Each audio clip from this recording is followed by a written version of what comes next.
ABK Matin, l'interview. Docteur Yambé Timba, bonjour et bon début de semaine sur ABK Matin. Bonjour Madame Foucault, bonjour à mon frère Kwamo, à toute l'équipe en studio et un bonjour particulier à tous ceux qui nous écoutent ce matin. Et je leur envoie beaucoup d'espoir et beaucoup si vous voulez, de réconfort pour tout ce qui arrive à notre pays. Merci beaucoup. 16e réunion des BRICS, dont l'acronyme correspond à Brésil, Russie, Inde, Chine et Afrique du Sud. Le Kazan, ville située en Russie, a abrité l'événement du 22 au 24 octobre 2024. Les détracteurs de la Russie estiment que Vladimir Poutine n'a rien obtenu, notamment sur l'élargissement à de nouveaux pays, la mise en place d'un système de paiement entre États concurrents du SWIFT, Society for Worldwide Interbank Financial Telecommunication, voire l'avancée sur une monnaie propre aux BRICS dont aucune ligne n'a bougé. C'est à se demander, Dr Yambé Timba, si le BRICS ne fait pas peur au G7 et au G20 depuis qu'il s'intéresse entre autres aux pays africains. Écoutez, vous savez, la propagande, c'est le propre de ceux qui n'ont rien à dire. Et dans le cas d'espèce, je crois que en ce moment, le G7 n'a rien à dire à personne. Il a fait ses preuves et il est une minorité qui ne doit pas essayer ou qui doit cesser de vouloir s'imposer au reste du monde. Dans tous les cas, puisque la seule chose que cette minorité comprend, c'est le rapport de force, je crois que le rapport de force se crée. Il n'est pas obligé de voir ce rapport de force. On peut toujours se voiler la face et continuer à croire qu'on domine le monde. Mais il reste que les BRICS, ça représente aujourd'hui la force la plus importante, à la fois sur le plan démographique, 50%, sur le plan économique, près de 40% du PIB mondial, sur le plan des capacités industrielles, c'est les 2/3, sur le plan des transactions, c'est pratiquement 60% des transactions internationales. Et aujourd'hui, sur le plan, par exemple, de la formation des scientifiques et des ingénieurs, c'est pratiquement 70% des ingénieurs et des scientifiques dans le monde. Donc, je crois qu'il y a un faux débat que les Occidentaux veulent faire perdurer chez eux, mais ils ont le droit. Oui. Il y a la liberté d'expression, ils peuvent dire ce qu'ils peuvent dire. Ça les engage, ça les concerne. Le chien aboie, la caravane passe et les BRICS avancent. Oui. Les BRICS avancent aujourd'hui. Il y a eu de nouveaux membres, il y a un élargissement, il y a la consolidation d'un certain nombre d'options stratégiques. On ne court pas. Il s'agit de l'histoire de l'humanité. Les BRICS ne se sentent pas en concurrence avec le G7. Les BRICS se sentent dans une mission de reconstruction du monde et de restauration de la capacité de l'humanité à se parler lui-même, à se donner une base morale et historique. Les BRICS se sentent simplement dans une réorganisation du monde qui va permettre à tous de vivre mieux. Et c'est dans ce sens-là qu'un certain nombre de pays doivent s'interroger leur avenir sur ce qu'ils vont devenir dans le cadre de cette mutation ou de cette mutation stratégique fondamentale, systémique qui a lieu en ce moment à travers le monde. Et je pense que nous devrions, nous les Camerounais, nous poser la question de savoir, mais face à cette mutation stratégique, cette mutation fondamentale et qui est irréversible, que devons-nous faire? Comment devons-nous penser le monde?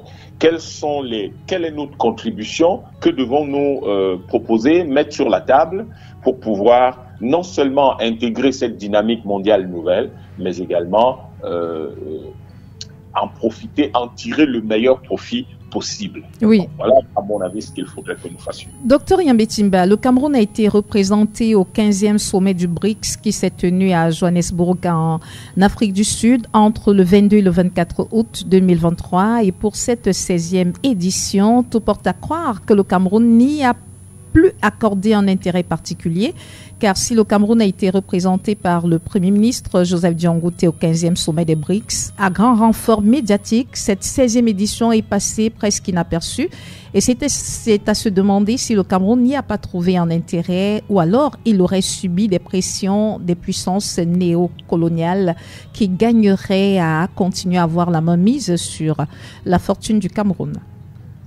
Le Cameroun n'a pas le niveau pour participer au BRICS. Ça, c'est la première chose qu'il faut savoir. Ni en tant que pays, nous n'avons rien qui puisse nous permettre d'en faire partie, mais surtout nous n'avons pas aujourd'hui au niveau stratégique, au niveau de la définition de l'avenir du Cameroun, il n'y a rien dans tout ce qui est présenté comme plan par l'État du Cameroun qui soit assez pertinent, qui soit assez structuré pour pouvoir nous permettre de savoir comment nous y intégrer. Je vais essayer de vous expliquer, et c'est valable pour au moins les 15 pays qui utilisent le franc CFA, et c'est pour l'essentiel une bonne partie des pays africains, mais particulièrement pour ces pays-là qui utilisent le franc CFA.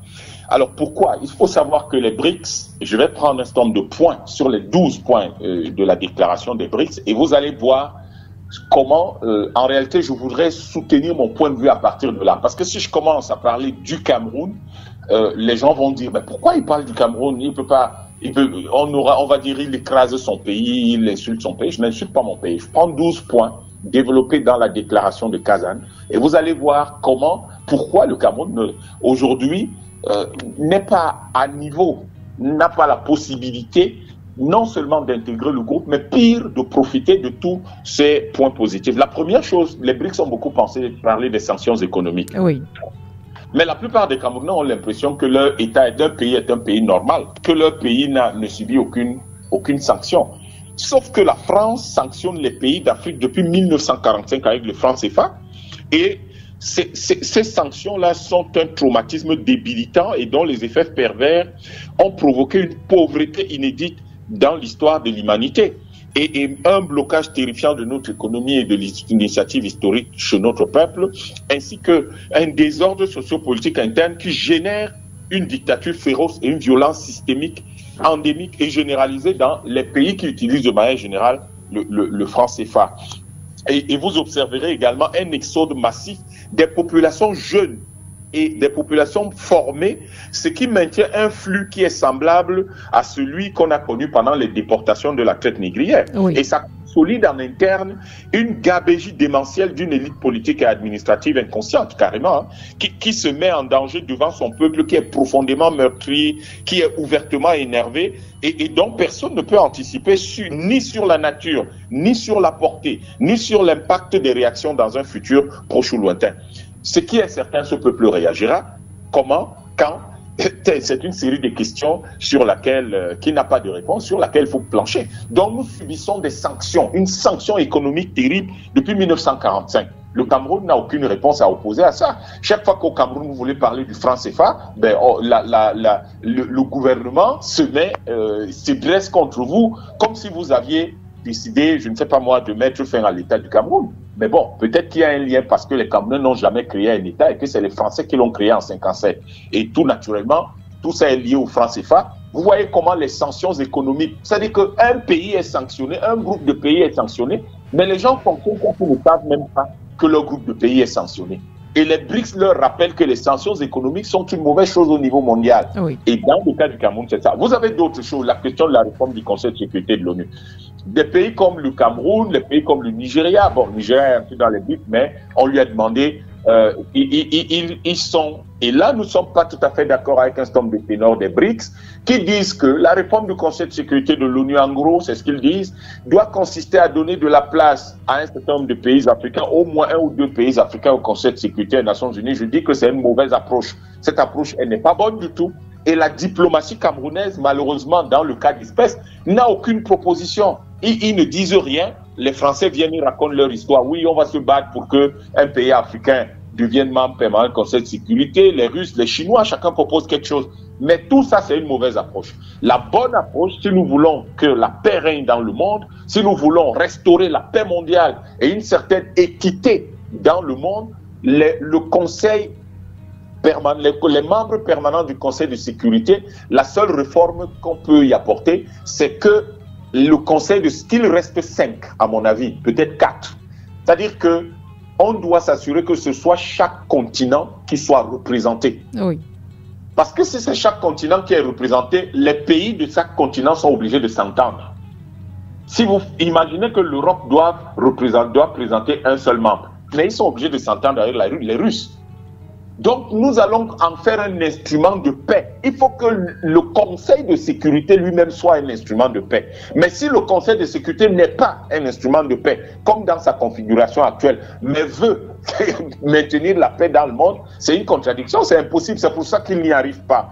Donc, il faut plutôt qu'il y ait un représentant par continent, et ça va obliger les États-Unis à s'entendre avec Cuba, avec le Venezuela, avec le Brésil, etc. Ça va obliger, par exemple, les Européens de l'Ouest à s'entendre avec la Russie. Les Africains, ça va les obliger à s'entendre et à arrêter le désordre enfantin qu'on regarde, qu'on note sur le continent et qui ne nous avance pas. Vous avez d'autres choses sur lesquelles la déclaration de Kazan est revenue, c'est les droits de l'homme. Ça nous rappelle quelque chose qui nous a donné de l'effroi ces derniers temps au Cameroun. Oui. Il faut une éducation civique sérieuse de nos hommes en tenue, mais également une éducation sérieuse du peuple, pour que les gens ne soient pas opportunistes et pour que les gens, malheureusement, ne profitent pas à tous les niveaux, et là ça concerne tout le monde, les hommes en tenue, les politiques, les administratifs, que les gens ne soient pas en train de profiter, malheureusement, de la brutalité et des prébendes du système néocolonial qui a appauvri notre pays. Nous devons savoir que les droits de l'homme, c'est d'abord une responsabilité individuelle. Si vous violez les droits de l'homme, les droits de quelqu'un, c'est d'abord une responsabilité individuelle avant d'être une responsabilité qui est collective et qui peut donc être une responsabilité de l'État. Mais dans le cas du Cameroun et dans le cas des pays où on utilise le franc CFA, c'est que nous vivons dans un espace où les positions de principe ne sont jamais claires, ni pour l'État, ni pour les individus. La question de la torture, par exemple, doit être... Nous devons avoir des positions de principe, c'est-à-dire qu'il n'y a pas de débat dessus. Il n'y a rien qui justifie ça. J'ai entendu des horreurs hier sur nos télévisions de télévision nationale, et ça m'a donné... Je me suis dit, mais ça veut dire que le système est tellement mauvais qu'il a perverti même des gens qui sont capables de réfléchir sur l'avenir de la nation, en disant à tout le monde, voici les positions de principe. Il y a des choses qui ne se discutent pas. Oui. Vous ne pouvez pas, dans un État, vous arroger la violence publique, la violence collective pour vous, pour quelque raison que ce soit. L'État est là pour protéger les citoyens, pas pour les massacrer ou les traumatiser.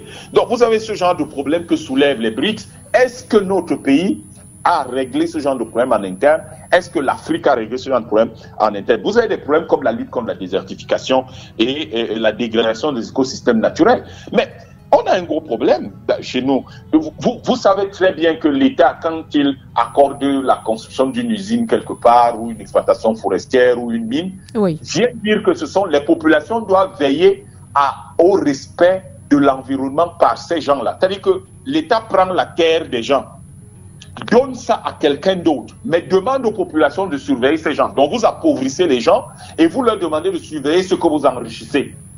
Expliquez-moi un peu, ça a du sens ça? Donc il faut, dans le cas de notre pays, préserver les écosystèmes. Les mangroves, il faut les reboiser. Il faut s'assurer que l'opération Sahel vert soit relancée. Et une telle opération qu'on relance avec des arbres fruitiers par exemple, ça permet de nourrir en même temps les populations et d'enrichir l'écosystème, de faire revenir les oiseaux, les abeilles, etc. Si les abeilles disparaissent, l'humanité disparaîtra. Et la culture, le reboisement, la reforestation, ça va permettre de faire revenir ça. Le Sahel vert, le reboisement urbain. Dans nos villes, les gens pensent que couper comme la plupart des gens sont des villageois, ils pensent qu'au village, il y a les arbres partout. Donc en ville, il ne doit pas y avoir des arbres. Donc ils coupent les arbres, ils enlèvent les arbres, ils ne les plantent pas. Ils pensent que comme il n'y a pas les arbres, là on est en ville. S'il vous plaît, essayons d'arrêter cette mentalité de villageois et considérons qu'on doit planter les arbres partout. Oui. Il faut reboiser nos villes. Dans mon livre Pot Mokibong, j'y propose un programme hypothétique, un modèle pour la ville de Douala, qui peut rapporter à la ville de Douala tous les ans, à partir de la 5e année, au moins 10 milliards de francs CFA, et tous les 25-30 ans, ça va rapporter quelques 250 à 300 milliards de plus grâce à l'utilisation des ressources ligneuses. Vous avez là des choses qui ne se font pas au Cameroun. Vous voyez que par rapport aux déclarations de Kazan, le Cameroun est carrément très loin, peut-être à 1000 ans de ce que les gens, des réflexions qui se mènent à ce niveau stratégique, oui, et que nous ne captons pas ici. Vous avez les exploitations forestières, il n'y a pas de reforestation.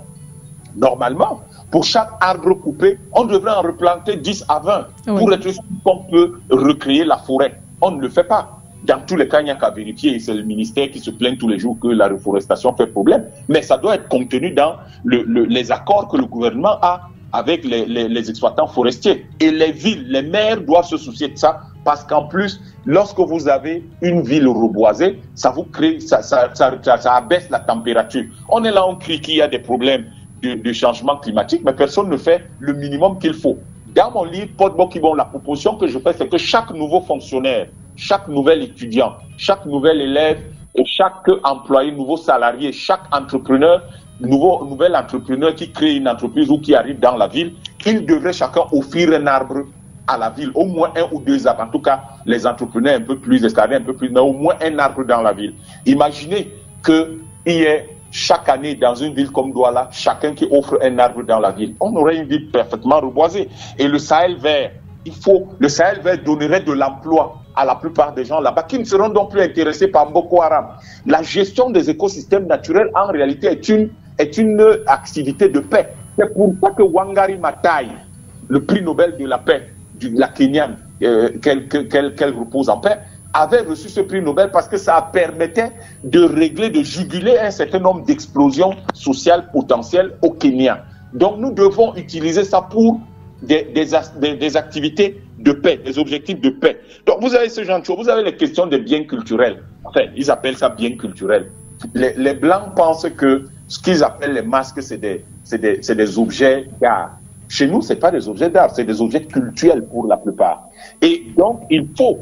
Or, ces choses participent de quelque chose de très important qu'on appelle l'ADN des civilisations. Si quelqu'un vient prendre tous ces objets-là et s'en va les mettre dans ses musées, ça veut dire que cette personne détruit l'ADN de votre civilisation, mais vous ne pouvez pas accepter ce genre de choses.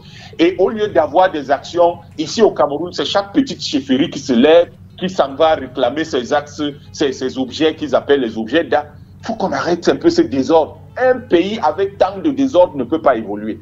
Il faudrait qu'il y ait une action collective. D'abord, tous les chefs traditionnels se réunissent, créent une commission, l'État crée sa commission, on fusionne tout ça et ça fait donc une activité nationale pour aller le faire. Et de proche en proche, on élargit cela au niveau de l'Afrique pour revendiquer. Je rappelle aux gens que les objets culturels de l'Afrique, tous ces objets qui s'appellent œuvres d'art d'un pays de l'Afrique, dans un pays comme la France, représentent des dizaines de milliards d'euros de revenus chaque année. Pendant ce temps, on pleure, on dit qu'on n'a pas d'argent. Alors que les gens ont nos objets exposés, leurs musées sont pleins, et nous, on essaye on ne fait rien pour aller chercher ça. Et ils vont toujours vous dire, non, mais on avait acheté, voici même les papiers.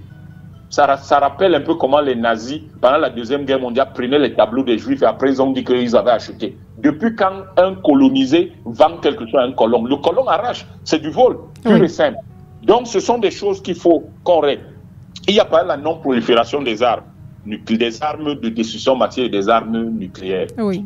Il y a un certain nombre de pays africains qui veulent avoir des armes nucléaires ou des centrales nucléaires civiles. Bon, on peut, centrales nucléaires civiles, mais tout ça coûte extrêmement cher.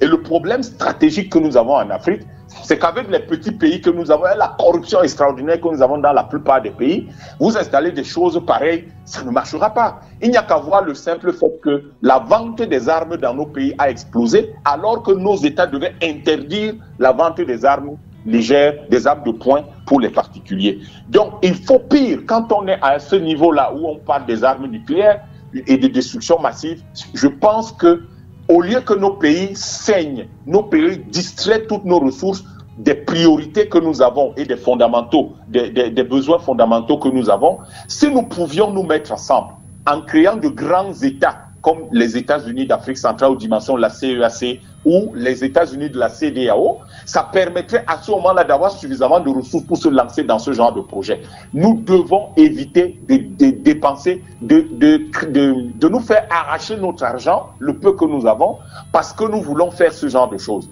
Nous devons avoir, si nous avions 5 États sous-régionaux en Afrique, ça donnerait suffisamment de moyens pour se lancer dans des programmes nucléaires dont nous avons besoin, mais il y a également des armes beaucoup plus puissantes, beaucoup plus intéressantes que des armes nucléaires, comme les armes électromagnétiques, etc., qui désactivent en réalité les armes nucléaires et des choses comme ça. Donc, il faut que nous allions dans ce sens-là beaucoup plus et que nous puissions disposer de cette façon-là la puissance suffisante pour pouvoir nous protéger et protéger nos pays contre la guerre systémique que l'Occident nous fait. Je rappelle en passant, la radioactivité, nous avons des techniques traditionnelles au Cameroun, je sais de quoi je parle. Des techniques traditionnelles qui maîtrisent la radioactivité et peuvent même l'utiliser. Les Africains ne l'utilisent pas parce qu'ils protègent la vie. Mais il ne faut pas, peut-être que nos États, malheureusement par manque de stratégie propre, ne peuvent pas accéder à tout ça ou ne cherchent pas tout ça. Mais lorsque nous aurons des dirigeants qui iront dans ce sens-là, je crois que c'est des choses qu'ils peuvent faire. Vous avez les questions quand même liées à l'information. Les fake news. Si les BRICS en parlent lors d'un sommet, ça veut dire que c'est quelque chose qui devient vraiment, ça devient dangereux. Tout à fait. Les fake news, ça devient dangereux. Mais dans le cas du Cameroun, comment on gère ça? Mais ce n'est pas parce que les ministres pondent les communiqués tous les jours qu'on règle les problèmes de fake news. Ce n'est pas parce qu'on tape les gens tous les jours qu'on règle les problèmes de fake news. C'est une organisation, c'est une certaine organisation de la vie de l'État qui peut progressivement mettre fin aux fake news. La première chose, par exemple, c'est comment est-ce que les médias sont financés? Vous avez la télévision publique nationale qui est financée par les redevances audiovisuelles qui aujourd'hui, je crois que l'année dernière, était autour de 20 milliards. Mais comment ils font avec, et ils sont toujours dans le marché de la publicité? Non. Il faut soit qu'ils utilisent les redevances et ils laissent le marché de la publicité aux médias privés, et soit alors la redevance est utilisée pour le développement du secteur, ce qui fait que les médias privés en profitent d'une certaine manière et donc ils peuvent avoir de la concurrence sur le marché de la publicité. La deuxième chose, donc quand vous avez donné les moyens à tous les médias, l'autre chose, vous pouvez avoir des lois plus strictes. Vous pouvez avoir légitimement des lois plus strictes. L'autre élément, la présidente de la République, le Premier ministère, les ministères, le Sénat, l'Assemblée nationale, la Cour, le système judiciaire, toutes les cours là, et les mairies, tout ça, les régions devraient avoir une salle de communication où les journalistes peuvent se rendre. Peut-être il y a des rendez-vous hebdomadaires au cours desquels on fait un briefing. Bon, si vous avez ça, les fake news n'ont aucun sens, ça n'arrivera pas puisque c'est les institutions qui vous donnent les bonnes informations, à moins que les institutions n'aient besoin de vous manipuler. Oui. Mais on part du principe que si une institution vous a donné une information, ce serait la bonne information qu'il faudrait avoir. Donc, je crois que tous ces problèmes qu'on pose sont très importants. Le dernier que je vais soulever, qui a eu lieu là-bas et qui concerne le Cameroun et un certain nombre de pays africains, vous remarquerez qu'aucun pays utilisant le franc CFA n'a été retenu. Aucun. Oui. Si les BRICS ne retiennent aucun pays qui utilise le franc CFA, d'abord il y a 2 événements, 2 conférences, 2 réunions qui auraient dû nous interpeller. Le forum sur la colonisation qui s'est tenu en Russie l'année dernière et au cours dont la déclaration fustigeait terriblement la colonisation et le néocolonialisme. Et ensuite, vous avez la réunion de la 4e commission de l'Assemblée générale des Nations Unies qui concerne justement les questions de tutelle et de colonisation. C'est devant cette commission que Oumyobé était allé s'exprimer en 1952 pour défendre l'indépendance du Cameroun en 1956. Donc, qui devait avoir lieu en 1956 et qui n'a finalement pas eu lieu et qui n'a jamais vraiment eu lieu parce qu'après 1960, 1960, c'est pas vraiment une indépendance. Nous sommes toujours là dans le franc CFA. Et on s'est rendu compte que le Sénégal et la Côte d'Ivoire ont été contre la résolution qui demandait de mettre fin définitivement à la colonisation dans le monde. 2 pays africains colonisés par la France ont dit qu'ils n'étaient pas d'accord. Donc, il fallait que la colonisation continue. Oui. Sauf que les BRICS considèrent que les pays qui utilisent le franc CFA sont des pays justement colonisés.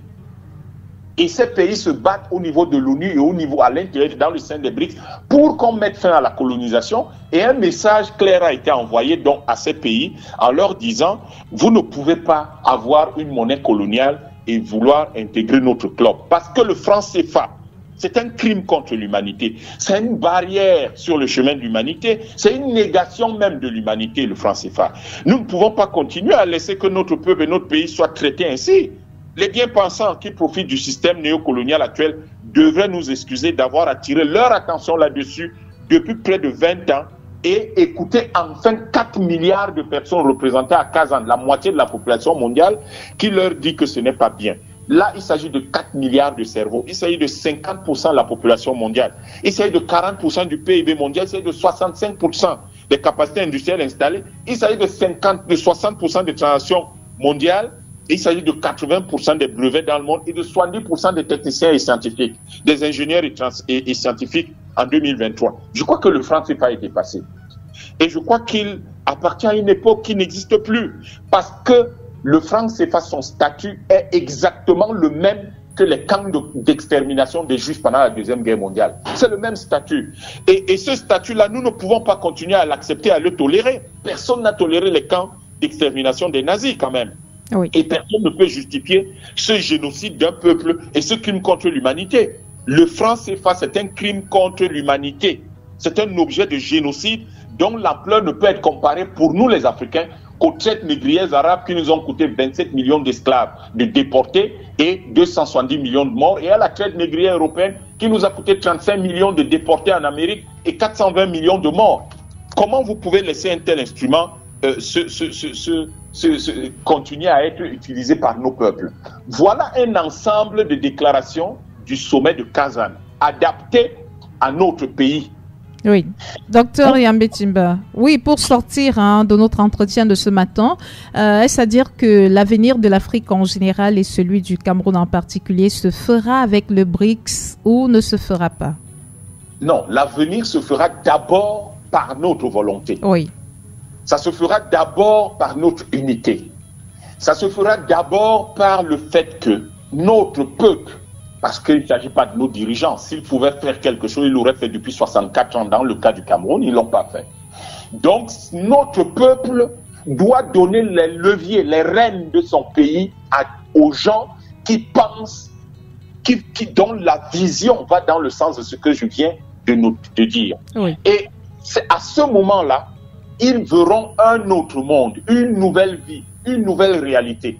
Et les BRICS représentent pour nous une opportunité, parce que c'est quand même là-bas où le monde se fait. C'est là-bas que le développement se fait aujourd'hui. Oui. C'est là-bas que les découvertes scientifiques se font. C'est la moitié de la population mondiale. C'est là-bas l'essentiel de l'économie mondiale. Donc, il faut que nous fassions tout pour rejoindre les BRICS. Rejoindre les BRICS en tant que Cameroun, en tant que Gabon, Guinée équatoriale, RCA, c'est mauvais. C'est une mauvaise stratégie. La bonne stratégie, c'est de rejoindre les BRICS en tant que grand ensemble. Si vous êtes la CEAC, les États-Unis d'Afrique centrale, 7 millions de kilomètres carrés, 300 millions d'habitants, vous rejoignez les BRICS avec les honneurs. C'est pour ça que nous devons savoir que nous avons un travail politique, un travail social à faire. Et vous comprenez que le message à travers le rejet de tous les pays qui ont le franc CFA, c'est de leur dire les BRICS, c'est un pays, c'est un club de pays libres. Et quand vous pourrez vous libérer, vous, les pays du franc CFA, comme eux, les pays des BRICS l'ont fait eux-mêmes, alors à ce moment-là, nous pourrons nous asseoir autour de la table. On ne fait pas asseoir des esclaves autour d'une table où prennent place des hommes libres. Cela signifie-t-il, docteur Yambé Timba, qu'il faudrait déjà pour le Cameroun sortir des organisations comme la francophonie ou alors de sortir des sommets France-Afrique pour rejoindre les BRICS? Absolument qu'on sorte de là, madame. Oui. C'est-à-dire que vous n'arrivez même pas à comprendre quelque chose. C'est-à-dire que des gens arrivent chez vous, détruisent vos langues, organisent un système qui viole vos grands-mères, qui tue vos parents, grands-parents et tout ça là, pille votre pays comme ils le veulent. C'est-à-dire qu'on peut prendre 845 milliards, on crée un petit barrage de 420 mégawatts, alors qu'avec cet argent, vous aurez pu avoir 1350 mégawatts. Des gens pillent votre pays tranquillement et vous imposent et vous avez une monnaie qui leur permet de pomper toutes vos ressources, parce que tout ce que nous exportons vers la France est gratuit en fait. Puisqu'ils écrivent simplement qu'on a exporté, on n'est pas payé. La France ne paye pas nos exportations. Donc, ils prennent nos matières premières gratuitement et vous ne comprenez même pas comment ils peuvent être dans la situation économique dans laquelle ils sont alors qu'ils prennent les matières premières gratuitement. Donc, nous devons sortir. Nous ne comprenons pas comment après on va se retrouver là-bas. Je ne sais même pas ce que les Camerounais font là-bas. Des gens, c'est-à-dire que si vous prenez tous les Camerounais qui sont en France, au moins, chacun a perdu au moins une personne pendant la guerre de l'UPC. Mais les Camerounais sont quand même là-bas. C'est-à-dire, vous voyez une incohérence terrible que vous ne comprenez pas. On dirait que les Vietnamiens sont allés rester tous en France. Ou que, je ne sais pas moi, quand vous regardez tous les autres pays qui sont libérés, et les Chinois sont allés rester chez les Japonais. Est-ce que c'est ce qu'on regarde? Donc, nous devons sortir de là. On n'a rien à faire dans la francophonie. On n'a rien à faire dans le Commonwealth. Nous devons nous battre, sortir de tout ça. D'ailleurs, ça nous coûte trop d'argent et c'est pas intéressant. Et du temps, ça nous prend des experts qui auraient pu travailler à développer notre pays, à formuler des politiques publiques sérieuses, et des gens qui auraient pu nous aider à nous débarrasser du crime contre l'humanité qu'est le franc CFA. Donc nous devons sortir de là et travailler à la réorganisation des Nations Unies aussi, mais prioritairement travailler à la construction des États-Unis d'Afrique centrale au moins, avec pour objectif la construction de l'État fédératif du continent noir, l'Afrique. Voilà quels doivent être nos objectifs. Parce que si nous sommes 300 millions en Afrique centrale, des petits pays de 60-90 millions ne nous parlent pas n'importe comment. Pour sortir, docteur, oui. Juste une phrase, et nous pouvons contrôler les exportations de nos matières premières. L'année dernière, l'Afrique centrale, c'était entre 6 et 7% des exportations de matières premières dans le monde, qui aurait dû nous rapporter entre 6 000 et 7 500 milliards de dollars. C'est le PIB du Japon. Nous n'avons même pas touché ne serait-ce que 5%. Le PIB de toute la TEAC n'est que de 570 milliards de dollars. C'est-à-dire que même pas 10% des matières premières qu'on a exportées d'ici. C'est exactement le PIB des Émirats arabes unis, un petit État comme ça. Mais nous, c'est ça que nous avons. Et on est là à passer le temps à bavarder, à ergoter sur la francophonie, le Commonwealth et tout ça. Des choses qui nous perdent du temps et de l'énergie. Nos cadres, nos ressources humaines, nous en avons besoin pour construire le Cameroun, construire les États-Unis d'Afrique centrale, construire l'État fédératif du continent noir. Voilà les bases de la puissance, les bases de la prospérité économique, les bases de notre capacité à nous défendre et à ne pas avoir toute l'insécurité que nous avons dans cette sous-région où, par exemple, le Congo a 20 millions de morts, le Cameroun des milliers de morts depuis quelques années. Nous devons sortir de toutes ces choses-là, mettre fin au franc CFA qui est un crime contre l'humanité. Merci, docteur Yambé Timba, pour votre intervention sur l'émission Abeka Matin de ce jour. C'est moi qui vous remercie de tout cœur et remercie ceux qui ont pris la peine de nous écouter. Merci encore. Abeka Matin, encore et toujours des invités de qualité.